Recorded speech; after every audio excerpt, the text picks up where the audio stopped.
This is a real life and death situation for many American families, and I wanted to get your reaction to tonight's statements. First of all, the president gave an outstanding speech. It was concise. It was compassionate and truly compassionate. He provided the context, both in terms of what's going on in the border, the expense, which is de minimis, and who's really responsible. Now, let's keep a few things in mind when you watch Schumer and Pelosi. They're pathological liars. They've been in Congress over half a century. What the hell have they done about the border? Nothing.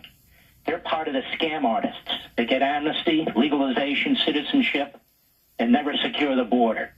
Just spend billions and trillions more. More debt, more deficits on the redistribution of wealth, on $200 billion a year on illegal aliens. One more time. They fooled Reagan. They fooled Bush 41. They fooled Bush 43.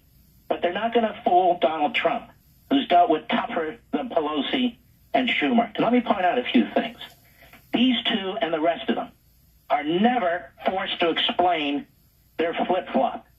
Where they voted for border security, they voted to authorize walls, they voted to fund some of the walls, and now all of a sudden it's immoral. You know what's immoral? When everybody talks about those government employees who will be temporarily inconvenienced, who will get their money back, but nobody talks about the unskilled, low-skilled American worker who has to compete with people from Guatemala, from Honduras, from Mexico, from south of the border who come into this country illegally. Nobody talks about the big corporations like Hewlett-Packard and Boeing and Disney and others who are part of the scam artist operation, who want illegal aliens in this country.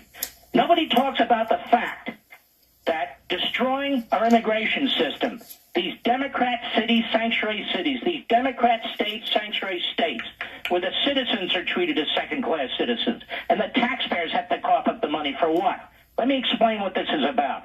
Power. Democrat Party power. Democrat Party before country.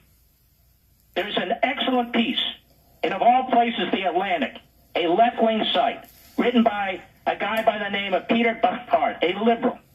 And he says, between 2008 and 26, the Democrats became more and more confident that the country's growing Latino population gave the party an electoral edge.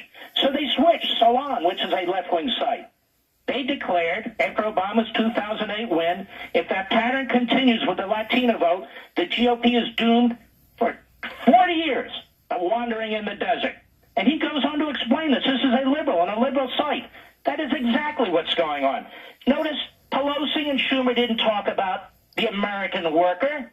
Notice they didn't talk about the communities on the border that are suffering. Notice they never talk about law and order because they hate law enforcement.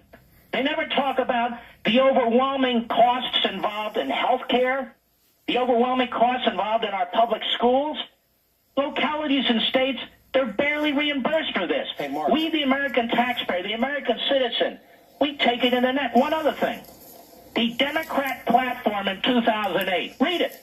Let me ask you, Mark, hold on now. The Democrat platform in 2008 basically supports virtually everything the Republican president of the United States said today.